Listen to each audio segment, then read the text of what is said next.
Hello, good evening, and welcome to the 10th edition of our webinar, LIVRESQ Empower Your Teaching. We have a really nice topic for tonight, something that a lot of you have been asking in the registration forms of previous meetings. So I'm really excited to finally explain this to you and to show you how it's done. We'll also be covering other questions that we've had today. So if you haven't been here before, my name is Raruka Bolokan. I'm an instructional designer and a trainer at the company Ascendia, the company behind LIVRESQ. And if you really haven't been here before and you don't know what LIVRESQ is, it's basically a tool that allows you to create interactive lessons for your students. We are already at our 10th edition, so we've explained mainly these are tutorials that can help you navigate the app and navigate the platform. We've covered quite a bit of ground so far. We're taking this step by step. It's also a place where we announce the latest developments. So we've, in the previous few meetings, in the last few meetings, we've been covering and we've been talking a lot about AI and what you can do with LIVRESQ and what functions we have AI integrated in LIVRESQ. So you can go check these meetings out. Right now, we're live on Facebook, and this recording will also be posted on YouTube. So if during the meeting at any point you have any questions, you can turn on your microphone here in Zoom and ask questions. And also, you can ask questions on Facebook. I can see the chat, so I will try to answer them as we go. As well as if you are watching us on YouTube later on, you can leave a comment and we will get back to you as soon as possible. So I will share my screen now and we can start working in LIVRESQ. I just need a few seconds to get it all set up. Okay. So for those of you who've never been here before, this is the LIVRESQ editor. We also have a library part of LIVRESQ, which you can see if you access library.livresq.com. But generally, in order to create lessons, we work in the author or the LIVRESQ editor. And there are a lot of functions that are available for free, but also other functions, a lot more interesting ones that are available under a premium. It's worth mentioning that everything to do with AI is accessible only to those who have premium accounts. But again, you can create really nice interactive lessons even with a free account. So I won't go through creating a lesson step by step. There are recordings of me doing that previously. So we'll just work on integrating apps from outside LIVRESQ. Because if you've been following us for a little bit, you've seen that there are a lot of things that we can feature or that we can add straight from LIVRESQ. But there are a lot also apps, or maybe sometimes, or at least that's what our teachers, the teachers from Romania, our great community of teachers, have been telling us, that they want to integrate apps that they're already using, such as Genially or learning apps, or even Google Forms straight into LIVRESQ. And we have allowed for that possibility, and you can do that pretty seamlessly. You can also work on advanced settings if you want to, or if you need to.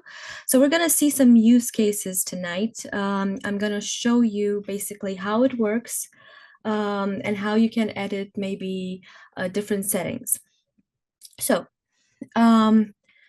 again, just briefly, I'll show you how to create a project. We won't work with the AI project that we've been showcasing in the last 2 or 3 meetings now, but we'll start a new project, completely blank. We won't start from a template, just a new blank project.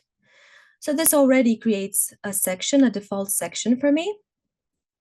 And I keep repeating this, and I like saying this, that there are 3 gestures you need to be able to do with a mouse in order to use LIVRESQ, and that's single click, double click, and drag and drop. So if we single click any element in LIVRESQ, then we select it. If we double click the element, we edit it, and in order to add new elements, we will use drag and drop, and you'll be able to see how I do each of these actions, how I perform each of these actions tonight.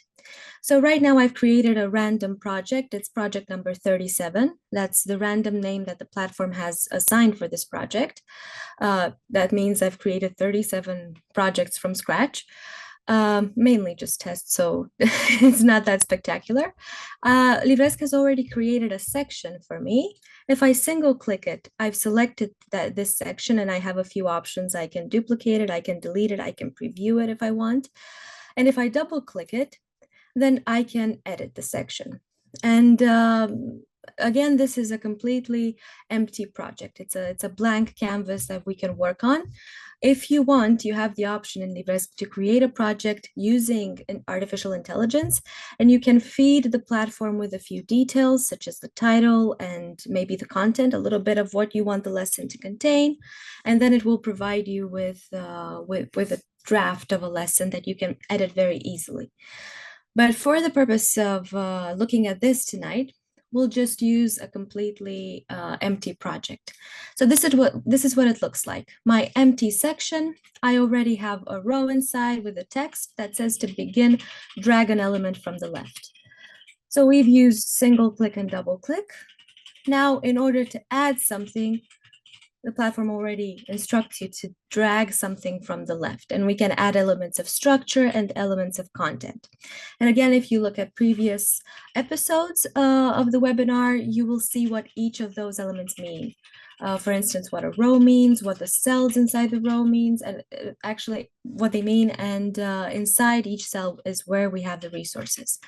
So these are basically just building blocks, elements that form a section that allow you to arrange everything in a way that will automatically be responsive on all devices. So let's just add another row to our project. And in order to add an app from outside LIVRESQ, we will need to embed that app. And there are actually two ways to do this. We can add the application, and we have the resource under content here that we can drag and drop to our project and add it like that, or we can add the code in order to embed the application. And the most common way to do it, at least when you're trying to add a service or an app that you're using from another platform or another website, is through by using the text resource. So what I'm going to do is drag and drop text to my row, to the row I've just created. We'll just delete this first row.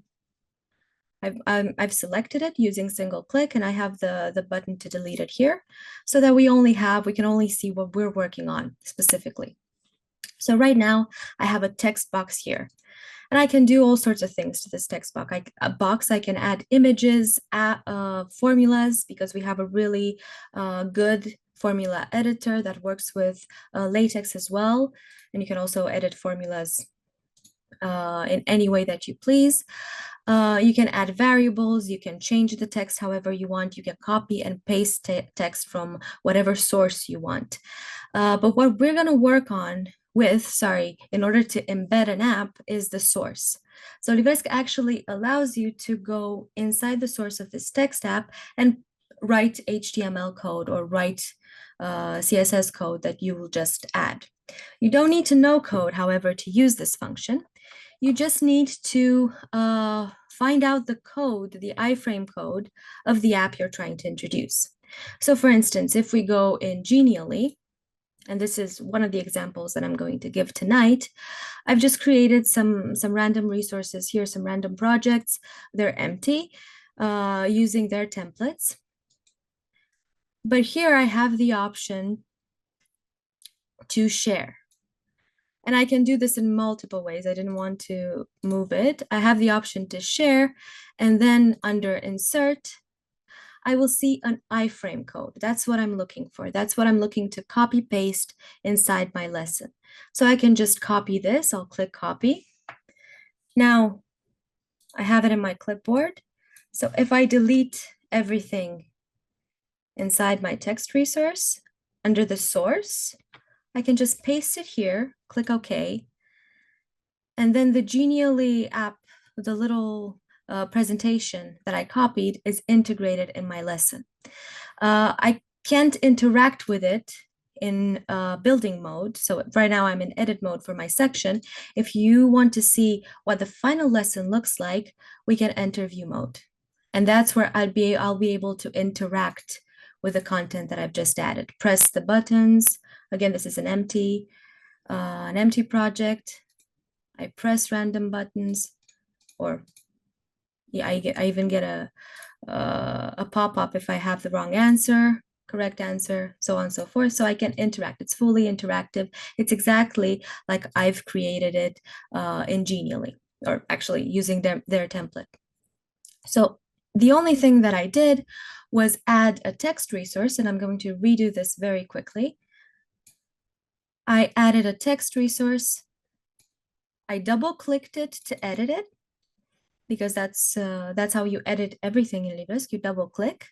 I went to the source and I just pasted the code that I copied from the app that I wanted to share. And basically, in whatever app you are working with, you're going to look for the iframe code. This is how it works in Genially.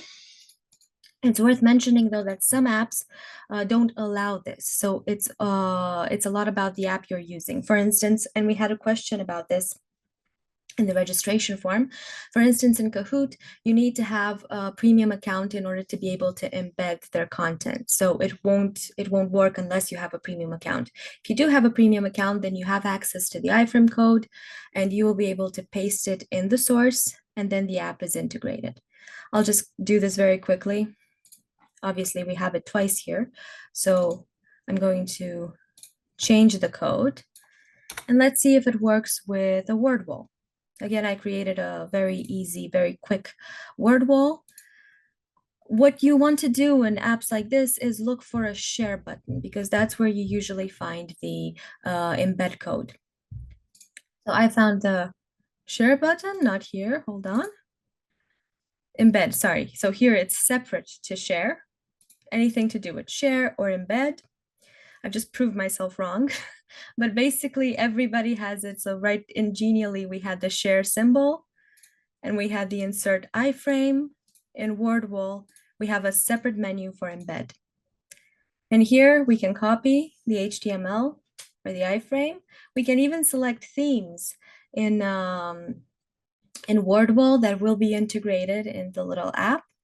So we can go with spooky for Halloween. There we go. I'll just copy it quickly and stop it. Now, if I paste it here, I have the app that is integrated. I preview, and I am able to interact with the app as if I were on Genially. So what this allows you to do, as if I were on WordWall, sorry, or Genially. And what this allows you to do is to integrate apps, so you don't have to send a separate link to your students. You don't have to send them to another app. You don't have to show them something else.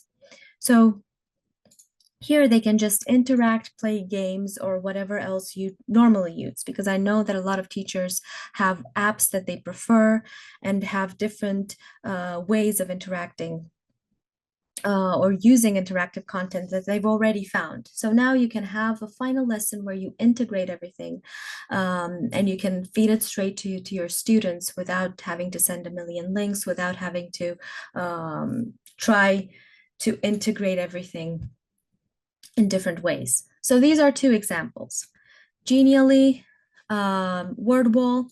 Now, another really important example that I want to show is the one with Google Docs, or Google Forms, actually, because one of the things about LIVRESQ is that we can create quizzes, and I've showcased this before. So you can add a quiz to any LIVRESQ project, and I'm just adding a quiz from the content straight to the row I've just created. And there are a lot of options for quizzes. You can add different types of quizzes, and you can change their purpose in terms of how you want the platform to respond, or what kind of feedback you want the platform to provide. But the thing about these quizzes, if you're only showing the lesson from the LIVRESQ library, for instance, or if you're only or if you're sharing the lesson outside of a learning management system, then the progress for those quizzes, the answers that your students provide will not be memorized. So we've always had teachers asking us, okay, but I want to collect data. I want to know their answers, or I want to give them surveys, and I want to have access to those surveys. And then one way to do this, if you can't integrate the lessons in a learning management system, in an LMS, is to add a Google form. And again, this is a basic Google form, very simple. I didn't even edit any of it. It's one of their templates. And I have the opportunity here to click send. So it's send, embed, share, anything in those lines. This is the symbol for embedding. And again, it feeds me the code. I can even select its width and height and any other information that I want. I can change the size of how it appears inside my lesson, and I can just copy this code. I can add a text box again, go to source, paste the code,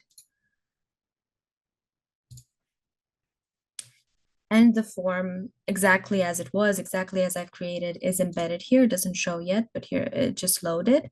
So here, if your students start answering things, they start entering data, I played with it a few hours ago, that's why it had text there, then it will all be sent to your Google account. So it's 100% integrated. What we're going to do next is see how we can sort of arrange these elements, because maybe they're not displayed in the way you want. So we'll look a little bit deeper into the code, because we always say that LIVRESQ is great, even if you don't know anything about HTML or CSS, and you can use it proficiently to create interactive lessons. But if you do, and if you want to edit them better, or if you want to go into advanced functions, you can also use this. So an easy way to center this, because it's not centered, is to add more cells to a row and just move my form. Actually, it didn't quite work. So we'll just do it through code. Basically, hold on. It's a really long quiz. I can just move it around, but that's not very responsive. That's not very friendly. But if I do know HTML, I can go back to the source and I can add different other properties in order to move it to the middle or to make it more responsive. So if you're an IT teacher, or if you want to teach students how to code, you can even test this out by asking them to find solutions in order to display. So it's basically the same iframe. I've added some other settings, and now it's in the middle. So you can go and edit this code in a more advanced way. You can teach your students HTML using this. I can do the same in order to align, to center the word wall. I'll just center it this time. So I'll go to source. I'll change the properties of this paragraph. It should work. And there we go. It's in the middle. So if you do want to go and edit the code, you can do it from the source. If not, you can just copy and paste the iframe code that the app that you want to integrate provides, and everything is in your lesson. And it is interactive as well. We also had a question for adding presentations like this. And again, we have a share button. So these are interactive. This is a tool called Mentimentor. And what this allows you to do is have interactive presentations where students can answer in real time and answers are collected. And what the app allows you to do is embed the live results of these presentations. So if I copy this code and it says here, embed live results, in the same way that I've done so far, I'll add a row, I'll add a text box, double click to edit, go to source, and paste the code that I just copied, and now I have the presentation straight in the lesson. So this is the easy way. And I didn't show learning apps on purpose. I think learning apps is the most popular one, or at least among the teachers that we've been talking to. So again, this is a very general presentation. I just used their template. Nothing is edited here. All of these are templates from these apps. And this most popular app that I started talking about is learning apps. So learning apps contain a lot of little bits and pieces of apps that you can add. I'll just go to English so that we can make sure that the app will actually be in English. And I'll just select a random one. They even have music. These again are apps created by teachers, and you can use them freely. And here, once I open an app, I can see the embed code, the iframe code, very easily. Again, I can copy it and add it straight to a text resource. I'll do this again. Adding a text box inside a cell, going into source, pasting the code. And we have the app. The scroll works as well. Basically, now we have a lesson filled with interactive apps.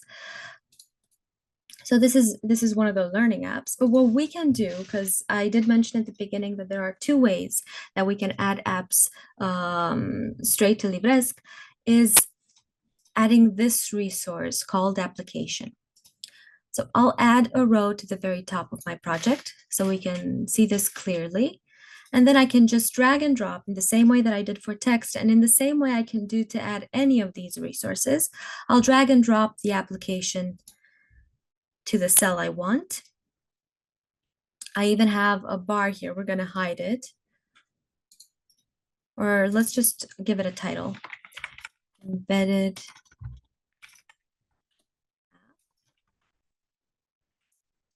And here we can add the package of an app. This is our demo that's embedded here that you can configure. But basically what this allows you to do is upload another application. If you are an IT teacher, or if you like doing this, you can create your own little apps. You can download games in JavaScript and integrate them here. You just need an archive in the same way that this is here. Learning apps actually allows you to download app packages. So how this works is I'll click SCORM here. SCORM is an e-learning standard. I download the package and it will just download to my computer. Here we go. And then if I go back to the lesson and click on upload another application, so again, I added the app, I'll double click to edit.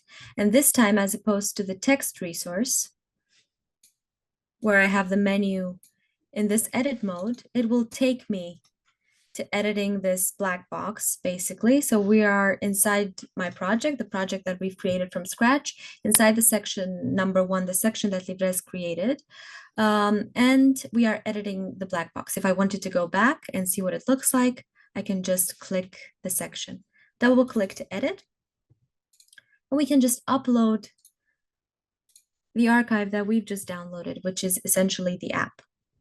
And it works in the same way. It looks the same, obviously, because it is the same app.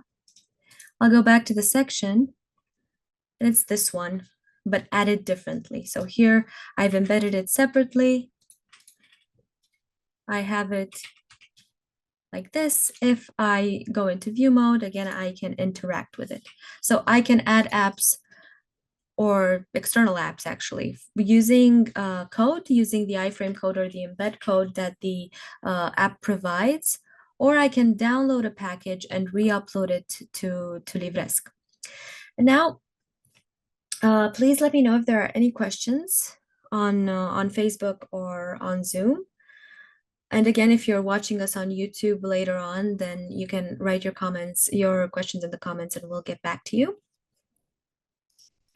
If there are no other questions, I'd also like to show you with this sort of adding the application as a separate resource, how you can make it pop up inside your project instead of adding it straight to your project. So if I wanted to add this one, this application that I downloaded from Learning Apps. I've integrated the package in LIVRESQ. With everything that I add to a LIVRESQ section or to a LIVRESQ project, I have this button or the possibility, almost everything, to export it to Organizer, which will basically add a copy of that resource inside of the memory I have in LIVRESQ, sort of my space or my cloud in LIVRESQ. So if I click to export to Organizer, it'll show me the projects I've been working on, my folders, how I've organized my work, and I can just rename it here. We'll say Learning Apps 1. I can just click Export. And I wanted to take this opportunity to show you this because we haven't actually talked about buttons before in these webinars, and how we can have resources, even images, pop up inside LIVRESQ project if you don't want them to appear inside a project. So right now, it's if I open the project or if my student sees the lesson, they will see this app that I've added as a package straight to the lesson. But I can allow them to press a button and then the app will pop up. In order to do this, I've exported the app. So if I go to resources, I have it here. This is just the resource that I've exported. And I did that from the edit mode by clicking export to Organizer. So inside my Organizer, inside the place where everything I'm working on is resources, I have it as a separate resource. So now, if I have a text here, for instance, because for some of our resources, you can edit actions, so you can turn them into buttons.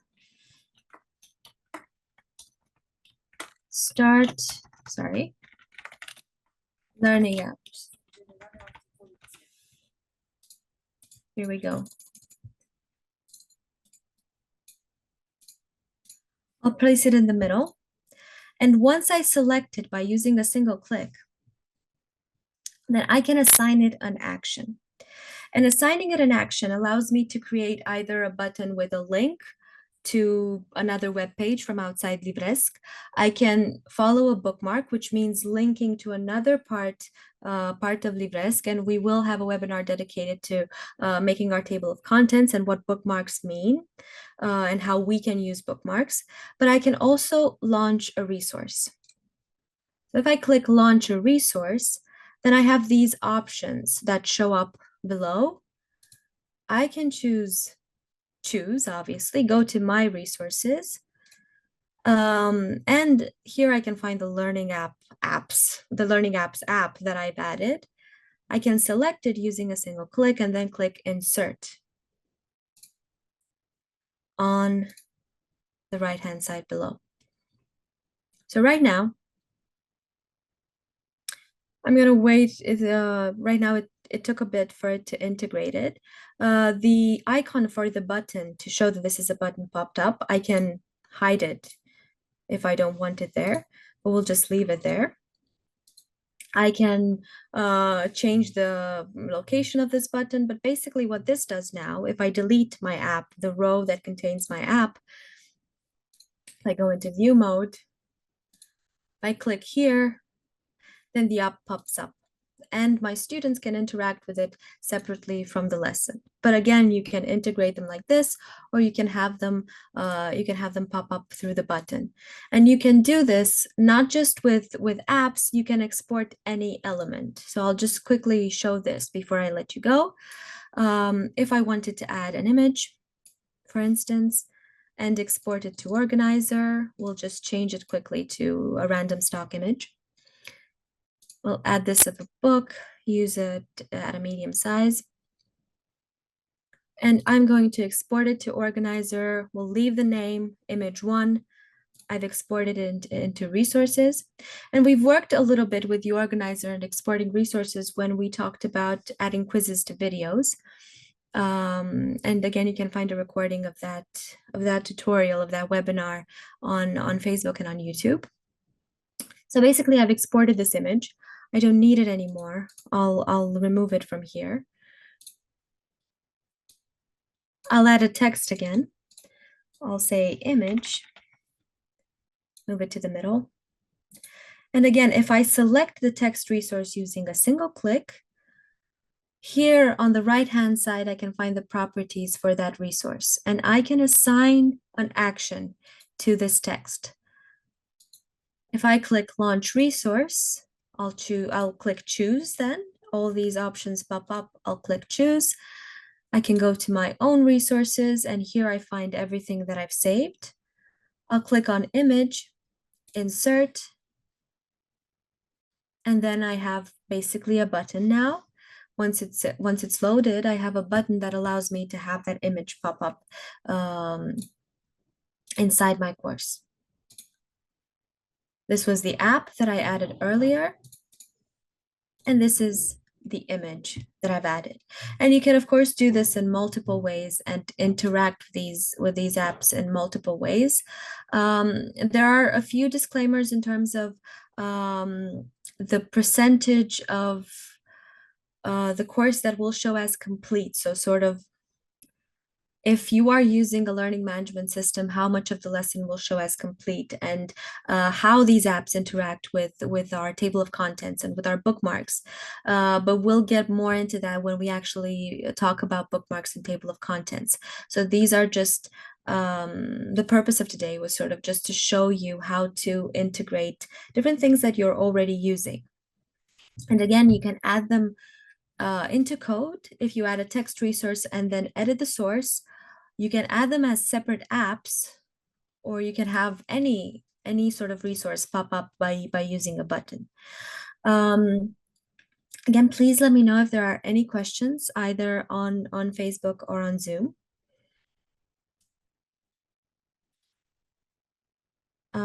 If not, I'll just pop into the questions. A lot of you are asking for a recording of this meeting, and we will try to answer via email individually. Because yes, so the recordings are available. They will stay on Facebook forever, and also they will be uploaded to YouTube.